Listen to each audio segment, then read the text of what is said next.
హైదరాబాద్ నగరానికి కేంద్ర ప్రభుత్వం 2 కీలక ప్రాజెక్టులను కేటాయించింది. సుమారు 200 కోట్ల వ్యయంతో గ్లోబల్ సెంటర్ ఆఫ్ మిల్లెట్స్ అంతర్జాతీయ చిరుధాన్యాల కేంద్రంతో పాటు రైల్వే రంగానికి చెందిన ప్రతిష్టాత్మక Kavach project centre of excellence కూడా ఇక్కడ ఏర్పాటు కానున్నాయని కేంద్ర పర్యాటక సాంస్కృతిక శాఖ మంత్రి కిషన్ రెడ్డి వెల్లడించారు. ఈరోజు మన అగ్రికల్చర్ మినిస్ట్రీ చాలా ఎత్తున పనిచేస్తూ ఉన్నది. ఇందులో భాగంగా ఈ యొక్క మిల్లెట్స్ సంబంధించి మన తెలంగాణకు మరొక అంతర్జాతీయ సంస్థను కేంద్ర ప్రభుత్వం మంజూరు చేసింది. అది global centre for excellence and millets. ఈ సంస్థ తెలంగాణ రాష్ట్రానికి వచ్చింది. ఏదైతే మిల్లెట్స్ ఉంటాయో చిరుధాన్యాలు, వాటి విషయంలో పరిశోధనను మరింత ముందుకు తీసుకెళ్లడం కోసం ప్రపంచవ్యాప్తంగా మిల్లెట్స్కి వస్తున్నటువంటి ఆదరణను దృష్టిలో పెట్టుకొని దానిని సమర్థవంతంగా మన దేశంలో కానీ ప్రపంచంలో కానీ కావలసినటువంటి విజ్ఞానాన్ని అందించడం కోసం హైదరాబాద్ కేంద్రంగా కేంద్ర వ్యవసాయ శాఖ ప్రాథమికంగా 250 కోట్ల రూపాయలతో global centre of excellence and millets సంస్థను ఏర్పాటు చేయబోతుంది. చిరుధాన్యాల ఉపయోగాన్ని, దాని ఉత్పత్తిని ప్రోత్సహించడం, తద్వారా ఇటు రైతాంగానికి, చిరుధాన్యాలు ఉపయోగించేటువంటి ప్రజలకు ఒక ఆరోగ్యకరమైనటువంటి భారత్ నిర్మాణం కోసం మీకు అందరూ తెలుసు పిఎం శ్రీ అన్న పథకాన్ని కూడా 2023లో భారత ప్రభుత్వం తీసుకొచ్చింది. దీంట్లో భాగంగా ICAR Indian council of agriculture research, ఈ కేంద్రంలో Indian institute of millets research కొంతమేరకు ఇప్పటికే పరిశోధనలు జరుగుతూ ఉన్నాయి. ఈ పరిశోధనను మరింత వేగవంతంగా, మరింత సమర్థవంతంగా ముందుకు తీసుకెళ్లడం కోసం నూతనంగా ఏర్పాటు కానున్నటువంటి global centre of excellence and millets చాలా క్రియాశీలకంగా వ్యవహరించనున్నది. మాజీ పిసిసి అధ్యక్షులు వి హనుమంతరావు, ఖైరతాబాద్ జిల్లా అధ్యక్షుడు మరియు అంబర్పేట్ నియోజకవర్గం ఇన్ఛార్జ్ డాక్టర్ రోహిన్ రెడ్డి ఆధ్వర్యంలో అంబర్పేట్ నియోజకవర్గం ముఖ్య కార్యకర్తల సమావేశం నల్లకుంటలో నిర్వహించారు. ఈ సమావేశానికి ముఖ్య అతిథులుగా ఖైరతాబాద్ జిల్లా అబ్జర్వర్లు వినోద్ కుమార్ మరియు సౌజన్య పాల్గొనడం జరిగింది. రాబోయే స్థానిక ఎన్నికల్లో కాంగ్రెస్ పార్టీని బలోపేతం చేసే దిశగా దిశను నిర్దేశించడానికి ఈ సమావేశాన్ని ఏర్పాటు చేయడం జరిగింది. ఈ సందర్భంగా వి హనుమంతరావు మాట్లాడుతూ కాంగ్రెస్ పార్టీని బూత్ స్థాయి నుండి జిల్లా మరియు రాష్ట్ర స్థాయిలో బలోపేతం చేసేందుకు ప్రతి ఒక్క కాంగ్రెస్ కార్యకర్తలు కృషి చేయాలని వారు అన్నారు. ఈ సందర్భంగా ఇన్ఛార్జ్ రోహిన్ రెడ్డి మాట్లాడుతూ కాంగ్రెస్ ప్రభుత్వం ఏర్పాటు తర్వాత ముఖ్యమంత్రి వర్యులు అమలు చేసిన సంక్షేమ పథకాలన్నీ ప్రజల్లోకి తీసుకెళ్లే దిశగా ప్రతి ఒక్క కార్యకర్త పనిచేయాల్సిందిగా కోరారు.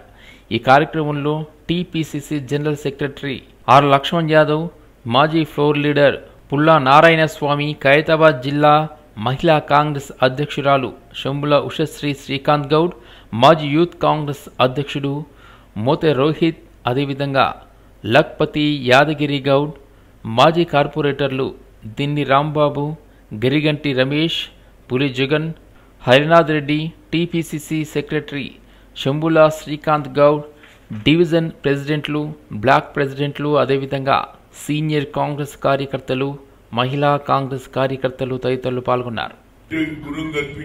ఎందుకంటే అందరికి ఒక రోహిన్ రెడ్డి అంటే అప్పుడప్పుడు మాకు చేస్తాయి పోనీ అన్నట్టు కనుక ఇది అనే రకంగా అనిపిస్తుంది. ఎందుకంటే ఆడ లీడర్ ఎవరు ఉన్నారు, మీనాక్షి నటరాజన్ ఉన్నారు.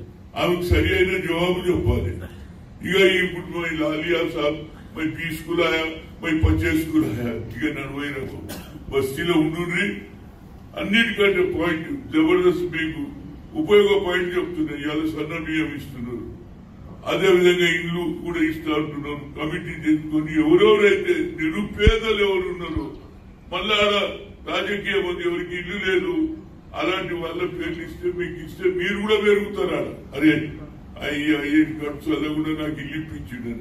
అలాంటి గవర్నమెంట్ ఏ ప్రోగ్రామ్ చేసినా అవతల పార్టీ ఉంటుంది, కానీ ఇండైరెక్ట్ గా రోహిన్ రెడ్డి గాని నేను గాని మనోడు వినోద్ గాని సీఎం గారికి చెప్పి అక్కడక్కడ వాళ్ళు ఉన్నా వాళ్ళు వెలిపెట్టినా మన వాళ్ళకు కూడా మన షేర్ ఇస్తే అప్పుడే లీడర్షిప్ పెరుగుతుంది. అది మాత్రం చెప్పాలి సీఎం గారు. ఎందుకంటే ఇళ్ళ స్థలాలు వస్తున్నాయి, ఇప్పుడు 2 bedrooms వస్తున్నాయి, అదేవిధంగా వైట్ కార్డ్స్ ఇస్తున్నారు. దీని మీద మీరు బస్తీలో తిరగాలి రా బాబు, భయపడి తిరుగుతారు బాబు. బస్తీలో ఎంత పని చేస్తే అంత పాపులర్ అవుతుంది. లైట్ రాలేదనుకో, డ్రైనేజ్ అనుకో పోతుండాలి, అప్పుడే పాపులర్ అవుతారు అని నేను ఇంకెక్కువ చెప్పకుండా బాగా పనిచేయండి. తప్పనిసరిగా మళ్ళా రేవంత్ రెడ్డి గారి ఆలోచన కూడా ఏంటంటే మళ్ళీ 5 ఏళ్ల తర్వాత కూడా కాంగ్రెస్ ప్రభుత్వం రావాలి. స్వామ్యం కాంగ్రెస్ పార్టీకి ఎంత ఉందనేది కూడా మొత్తం కూడా అనాలిసిస్ చేసి మీ డివిజన్ ప్రెసిడెంట్లు కానీ, బ్లాక్ ప్రెసిడెంట్లు కానీ, లేకపోతే జిల్లా అధ్యక్షులు కానీ, లేకపోతే రాష్ట్ర కార్యవర్గంలో కూడా మీకు సముచితమైన స్థానం కూడా వీళ్ళు రికమెండ్ చేస్తే మన అధిష్టానం దాన్ని ఆమోదించడం జరిగింది. దీంట్లో ఎవరి రికమెండేషన్స్ కూడా పనిచేయవు ఈసారి. ఎందుకంటే రాహుల్ గాంధీ గారు, ఖర్గే గారు చాలా క్లియర్ ఇన్స్ట్రక్షన్స్ ఇచ్చారు.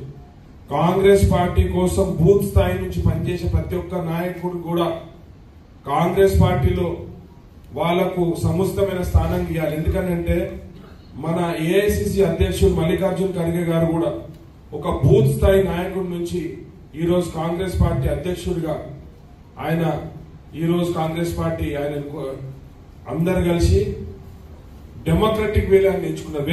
వేరే పార్టీలలో ఈ డెమోక్రటిక్ వే విధంగా ఓటింగ్ చేసి అధ్యక్షుడిని ఎన్నుకునే విధానం లేదు. మీరు చూడండి, బీజేపీలో నడ్డాను ఎప్పటి నుంచో కంటిన్యూ చేస్తున్నారు. అంతకన్నా మొదలు అమిత్ షా పెట్టిండ్రు, అంతకన్నా మొదలు రాజ్నాథ్ సింగ్ పెట్టిండ్రు. వాళ్ళకి ఎప్పుడు ఎలక్షన్స్ లేవు, వాళ్ళకి ఏది లేదు. వాళ్ళ నలుగురిని ఆర్ఎస్ఎస్ వాళ్ళు, బీజేపీ వాళ్ళు నలుగురిని కూర్చొని వాళ్ళ అధ్యక్షుడిని తీసుకొచ్చి ఎన్నుకుంటారు. ఎలాంటి సంప్రదింపులు చర్చలు జరపకుండా తీసుకువచ్చిన నేషనల్ ఎడ్యుకేషన్ పాలసీ 2020ని రద్దు చేయాలని all India save education committee కేంద్రాన్ని కోరింది. 140 కోట్ల ప్రజలు కలిగిన భారతదేశంలో నూతన విద్యా విధానం తీసుకొచ్చే సమయంలో ఇలాంటి చర్చలు జరపకపోవడం ఏమిటని ప్రశ్నించారు. కేంద్రం తీసుకొచ్చిన ఎన్ఈపీని అత్యధిక రాష్ట్రాలు వ్యతిరేకిస్తున్నందున తక్షణమే రద్దు చేసి విస్తృత చర్చలకు అవకాశం కల్పించాలని అన్నారు. పార్లమెంట్లో ప్రత్యేక సెషన్ ఏర్పాటు చేసి విస్తృతంగా చర్చించి అనంతరం తీసుకురావాలని డిమాండ్ చేశారు. అనంతరం ఎన్ఈపీ 2020కి ప్రత్యామ్నాయంగా తీసుకొచ్చిన పీపుల్స్ ఎడ్యుకేషన్ పాలసీ ముసాయిదాను professor Visweswara Rao, M Madhu, assistant professor Jani Pasha తేజాలు విడుదల చేశారు. రిపోర్ట్ కానీ, యశ్పాల్ కమిటీ రిపోర్ట్ కానీ, ఈ దేశంలో ఎన్నో రిపోర్ట్స్ వచ్చినాయి ఎడ్యుకేషన్ మీద, ఇంక్లూడింగ్ నాలెడ్జ్ కమిషన్ రిపోర్ట్. అవన్నీ పార్లమెంట్లో చర్చ చేసినారు. పార్లమెంట్లో చర్చ చేసిన తర్వాత ఒక పాలసీ, ఈ నేషనల్ ఎడ్యుకేషన్ పాలసీ మాత్రం క్యాబినెట్లో అప్రూవ్ చేశారు. క్యాబినెట్లో అప్రూవ్ చేసిన తర్వాత దేశమంతా ఇది ఇంప్లిమెంట్ చేయాలని అంటున్నారు. ఈ పాలసీ 2-3 ఏళ్ళ నుంచి దేశంలో చర్చ జరుగుతుంది. Tamil Nadu government, Karnataka, Kerala, Telangana also we had a meeting. ఆ రెజల్యూషన్ కూడా మేము స్టేట్ గవర్నమెంట్ పంపించాము, సెంటర్ కూడా పంపించాము. ఈ నేషనల్ ఎడ్యుకేషన్ పాలసీ మేము ఒప్పుకోము. ఎందుకు ఒప్పుకోమంటున్నాము? ఇప్పుడు అది సుప్రీంకోర్టు కూడా వెళ్ళింది. సుప్రీంకోర్టు కూడా జస్ట్ అబౌట్ 4 days ago అంది నేషనల్ ఎడ్యుకేషన్ పాలసీ ఈ దేశమంతా ఇంప్లిమెంట్ చేయడానికి వీల్లేదు. This is against the spirit of the constitution. India union of states, ఇండియాలో ఫెడరలిజం ఉంది. ప్రతి ఒక్క స్టేట్కి ఒక పాలసీ ఉండాలి, వాళ్ళు డిసైడ్ చేస్తారని వాళ్ళు డిసైడ్ చేశారు. అయితే ఈ నేషనల్ ఎడ్యుకేషన్ పాలసీలో ఏముంది? They want to impose Hindu Hindutva. India not Hindu or Hindutva. India దేశానికి ఒక రాజ్యాంగం ఉంది. రాజ్యాంగంలో they talk about democratic values. This is the multilingual country, multi-religious country, multi-party country. కానీ వీళ్ళు ఏమంటున్నారు ఇప్పుడు ఈ national education policy 1 syllabus 1 curriculum 1 exam 1 course అది ఉండడానికే వీల్లేదు. ఏ సిలబస్ అయినా యూనివర్సిటీస్ కానీ కాలేజెస్ కానీ ప్రిపేర్ చేయాలి. శాంతి చర్చలకు మేము సిద్ధమని 4 సార్లు ప్రభుత్వానికి చెప్పినప్పటికీ సొంత భారతదేశ పౌర సమాజం మొత్తం శాంతి చర్చలు జరపాలని కోరుతుంటే వాటిని పెడచెవిన పెట్టి ఉగ్రవాదులను మన దేశంలోకి పంపించి భారతీయులను చంపిన వారితో శాంతి చర్చలు చేయడం మోదీకి పాక్పై ప్రేమ భారతీయులపై ద్వేషం కనిపిస్తుందని అన్నారు.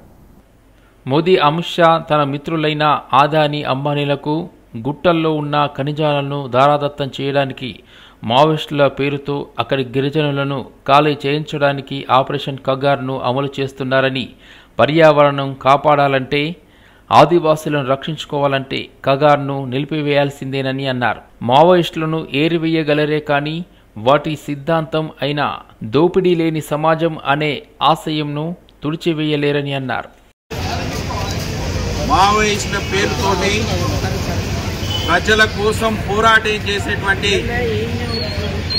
భారతదేశ పౌరులను ఆపరేషన్ కగార్ పేరుతోటి చంపడాన్ని కమ్యూనిస్టు పార్టీగా తీవ్రంగా వ్యతిరేకిస్తూ నరేంద్ర మోడీ, అమిత్ షాలు ఈ భారతదేశ పౌరులను ఉగ్రవాదులు, పాకిస్తాన్ ఉగ్రవాదులు చంపితే ఆ ఉగ్రవాదులను పట్టుకొని చంపకుండా ఇతర దేశ ఉగ్రవాద స్థావరాలతోటి శాంతి ఒప్పందం కుదుర్చుకున్నటువంటి భారతదేశ ప్రధాని ఈ దేశ ప్రజల కోసం, ఈ దేశంలో ఉన్నటువంటి ఖనిజాల కోసం ఈ దేశ ప్రజలను మావోయిస్టుల పేరుతోటి చంపడాన్ని భారత కమ్యూనిస్టు పార్టీగా ఖండిస్తూ, మావోయిస్టులు వేరే దేశ పౌరులు కాదు, మావోయిస్టులు ఎవరిని చంపట్లేదు, మావోయిస్టులు చేస్తున్నదంతా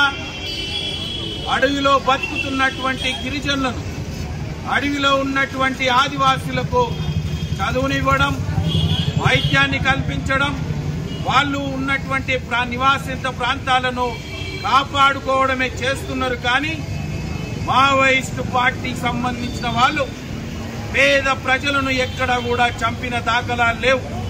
మంజీరా రచయితల సంఘం ఆధ్వర్యంలో సామాజిక సదస్సు కార్యక్రమం బషీర్బాగ్ ప్రెస్ క్లబ్లో నిర్వహించారు. ఈ కార్యక్రమాన్ని మంజీరా రచయిత సంఘం అధ్యక్షుడు కె రంగాచారి అధ్యక్షతన చేపట్టారు. ఆత్మీయ అతిథిగా తెలంగాణ సాహిత్య అకాడమీ పూర్వ అధ్యక్షులు నందిని సిద్ధారెడ్డి హాజరయ్యారు. అందాల పోటీలు వ్యాపార సంస్కృతి అనే అంశాన్ని వ్యాఖ్యానించారు. ప్రముఖ కవయిత్రి విమల వక్తగా వ్యాఖ్యానించారు. మంజీరా రచయితల సంఘం అధ్యక్షులు రంగాచారి పాలకుల భుజస్కంధాలపై అందాల పోటీలు నిర్వహిస్తున్నారు. రైతులు ఆరుతడి పంట వర్షానికి తడిసినా ప్రభుత్వం పట్టించుకోవడం లేదని, రైతులు ధాన్యం కొనండి అని చెప్పినా పట్టించుకోవడం లేదని, ప్రైవేట్ పాఠశాలలు మూతపడే పరిస్థితి వచ్చిందని, దేశంలో ఎక్కడా లేకుండా మా దగ్గరే జరుగుతున్నాయని, అందాల పోటీలపై ప్రభుత్వం ప్రగల్భాలు పలుకుతుందని, అందాల పోటీలు వ్యాపార పోటీలుగా మారాయి, మంజీరా రచయితల ద్వారా నిరసన వ్యక్తం చేయడం జరిగిందన్నారు. 35 కొలతలమైన చోట మొటిమలు మొలవడం, జుట్టు రాలడం, నడు సన్నగా లేకపోవడమే మన నిరంతర ఆందోళనలు అయిన చోట, దైహిక సౌందర్య పిపాసయే మన సమస్త జీవిత లక్ష్యాన్ని చేసిన చోట ఎంత హింసని అనుభవిస్తున్నామో కదా.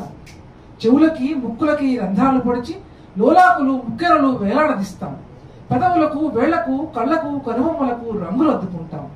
మెడను నడుమును కాళ్లను రకరకాల గొలుసులతో బంధిస్తాం. సౌందర్య సాధనాలతో క్షణక్షణం శరీరాలను గాయపరుచుకుంటూ దుకాణాల్లో అందాన్ని కొనుక్కునేందుకు ఎగబడతాం. దేహపు హ్యాంగర్లకు రకరకాల దుస్తుల్ని తగిలించి నూనెలు రుద్ది నలుగు పెట్టి పసుపులు పూసి దేహాలకు సానబెట్టి అంకెల మధ్య కుదించుకొని నవ్వినా నడిచినా మాట్లాడినా కూర్చున్నా ఒక కృత్రిమ సౌందర్యానికై వెంపట్లాడుతూ ముసులోకి ఒదిగి ఈ స్వచ్ఛంద సౌందర్య హింస మన సహజాతమని నమ్ముతూ మనల్ని చూసుకున్నప్పుడల్లా గట్టివాదం కూరి పట్టచేలో నిలబెట్టిన దిష్టిబొమ్మ గుర్తుకొస్తుంది. మనలోంచి మనంతా తీసేసి దొర చేసిన ఈజిప్షియన్ మమ్మీల్లా ఉంటాం.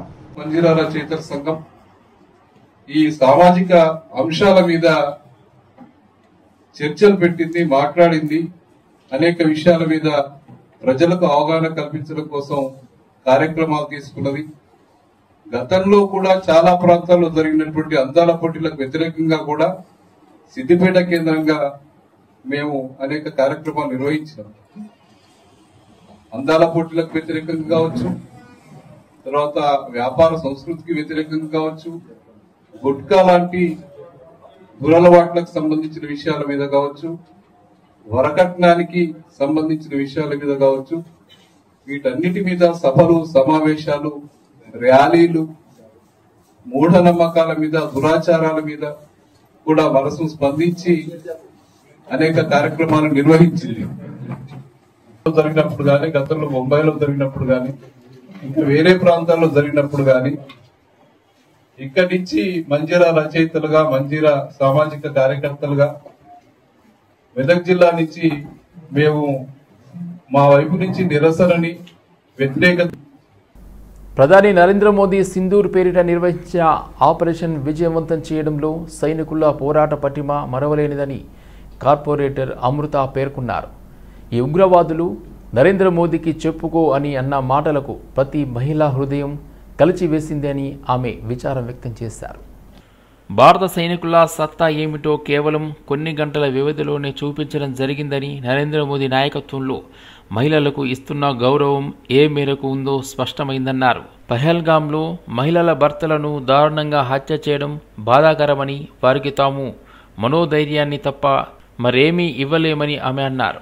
అయితే ఏప్రిల్ 22 తారీఖు నాడు అమాయక ప్రజలు అక్కడికి ఏదైతే కాశ్మీర్ చూడాలని వెళ్ళిండ్రో ఆ రోజు వాళ్ళకు అనుకోకుండా అక్కడ ఈ అల్లరిమూర్ఖలు వచ్చేసి వాళ్ళని చంపడము, ఆ చంపిన తర్వాత పెద్ద ఎత్తున దేశంలో అందరూ కలిసేసేసి అంటే ఉగ్రవాదానికి వ్యతిరేకంగా ఈరోజు మాకు ఇక్కడ తిరంగ యాత్ర చేయమనేసి మాకు చెప్పారు. మేము తిరంగ యాత్ర చేశాము.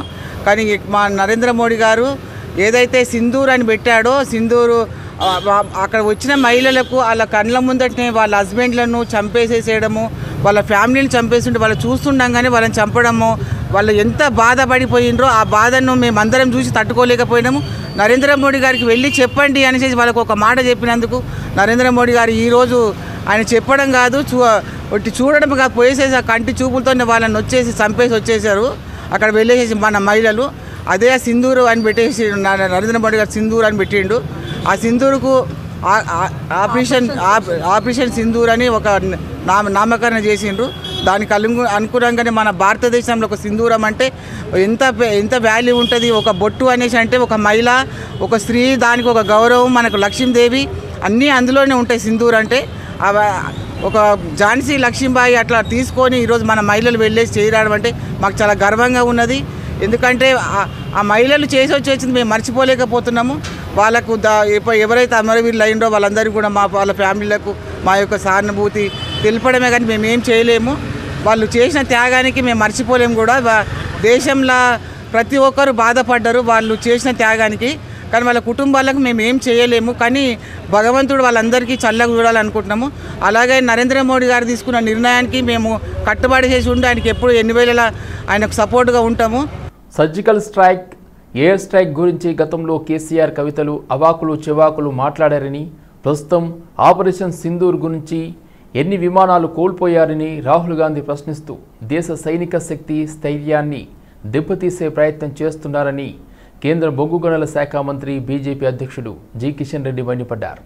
శుక్రవారం సికింద్రాబాద్ పార్లమెంట్ నియోజకవర్గంలోని హిమేత్ నగర్ బగ్గీ ఖాన్ బస్తీలో నిర్మిస్తున్న అదనపు కమ్యూనిటీ హాల్ పనులను కేంద్ర మంత్రి జి కిషన్ రెడ్డి పరిశీలించారు. పనులు జరుగుతున్న తీరుపై బస్తీ వాసులను అడిగి తెలుసుకున్నారు. హైదరాబాద్ అనేక అభివృద్ధి పనులకు జీహెచ్ఎంసీ వాటర్ వర్క్స్ ద్వారా నిధులు అందడం లేదని ఆరోపించారు.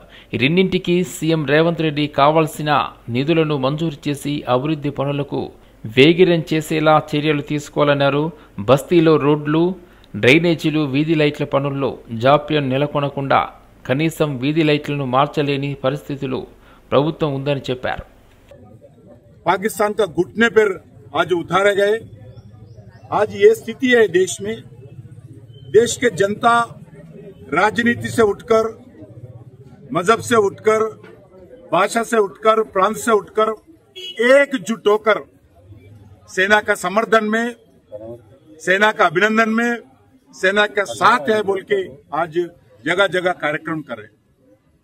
दूसरा जगह main opposition party Congress party सेना के लिए सबूत मांग रहे। कोई सबूत कोई घर में बैठ के नहीं हुआ है। जो जितने पाकिस्तान का ड्रोन्स आया, पाकिस्तान का जितने भी भारत के ऊपर हमला करने के लिए प्रयास किया है, भारत जो भी ऑपरेशन किया है, सो भी वीडियोस, फोटोस दुनिया के सामने है। कोई चुपके लाइव बताएगा। ये लाइव बताने के बाद भी कांग्रेस पार्टी के नेता, लोकसभा के विपक्ष के नेता, हमारा दुर्भाग्य है, ऐसा नेता है देश के लिए। आज भारत का जितने फाइटर जेट्स गिर गया उसका हिसाब दो। अरे सेना खुद बोल रही है एक भी फाइटर जेट गिरा नहीं। ये छुपाने का विषय है क्या? एक फाइटर जेट अगर गिर गया, ठीक तरीके से भारत के सेना 100% जनता के सामने बताते हैं। मगर हमारा राहुल गांधी जैसा पाकिस्तान बोल रहे हम इतना जेट फाइटर जेट्स गिराया, हम ये किया है, वो किया है, पूरा झूठ प्रचार कर रहे पाकिस्तान। वही टोन, पाकिस्तान का जो टोन है, यही टोन पे आज राहुल गांधी भारत में बात कर रहे हैं। कांग्रेस पार्टी के अध्यक्ष मल्लिकार्जुन यह बात कर रहे हैं। బీఆర్ఎస్ ఎమ్మెల్సీ కల్వకుంట్ల కవిత తన తండ్రి మాజీ ముఖ్యమంత్రి కేసీఆర్ కు రాసిన లేఖ తెలంగాణ రాజకీయాల్లో తీవ్ర చర్చనీయాంశంగా మారింది। ఈ లేఖపై బీజేపీ నేతలు ఘాటుగా స్పందించారు। కేంద్ర హోంశాఖ సహాయక మంత్రి బండి సంజయ్ ట్విట్టర్ వేదికగా స్పందిస్తూ కాంగ్రెస్ వదిలిన బాణం అనే శీర్షికతో కవిత లేఖ ఒక ఓటీటీ ఫ్యామిలీ డ్రామాలా ఉందని వ్యంగ్యంగా అన్నారు। కాంగ్రెస్ బీఆర్ఎస్ పార్టీలు తెలంగాణను విఫలం చేశాయని, ఇప్పుడు రెండూ కలిసి బీజేపీని నిలదీస్తున్నాయని మండిపడ్డారు। కుటుంబ పార్టీలు తమ వ్యక్తిగత సంక్షోభాలను ప్రజా భావోద్వేగాలుగా మార్చే ప్రయత్నం చేస్తాయని, చట్టం ముందు ఎవరైనా దోషులేనని స్పష్టం చేశారు।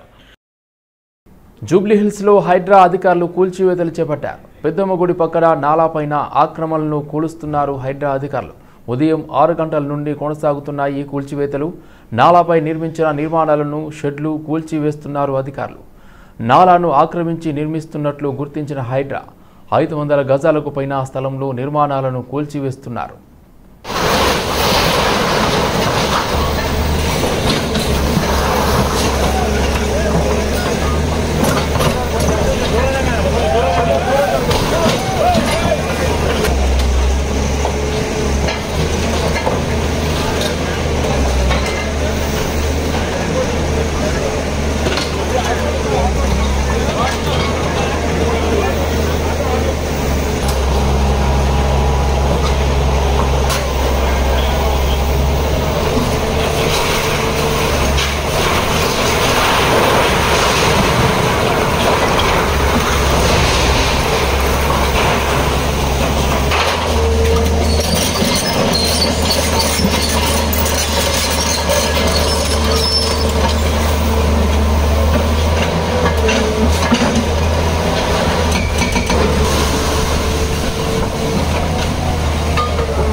ఉప్పల్ సీనియర్ బీజేపీ నాయకులు నరేష్ గుండెపోటుతో మృతి చెందారు।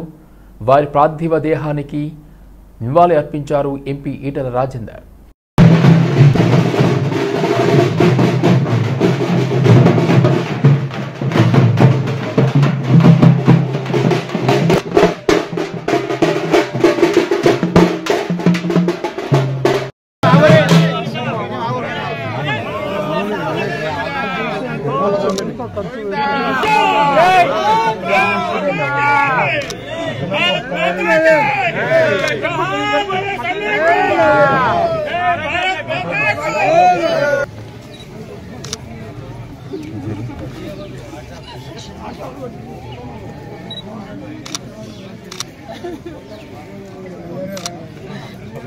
अमर रहे विजय नरेश, अमर रहे, अमर रहे, अमर रहे विजय नरेश, अमर रहे, अमर रहे, अमर रहे, अमर रहे, अमर रहे, अमर रहे, अमर रहे, विजय नरेश मुद्राज गारी अमर।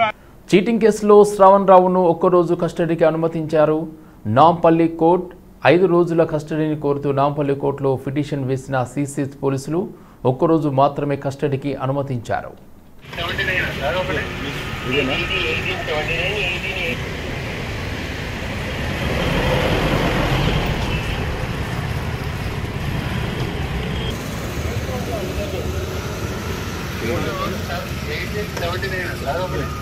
ఇదేనా ఉండని నువ్వు లైవ్ తీసుకో ఇక.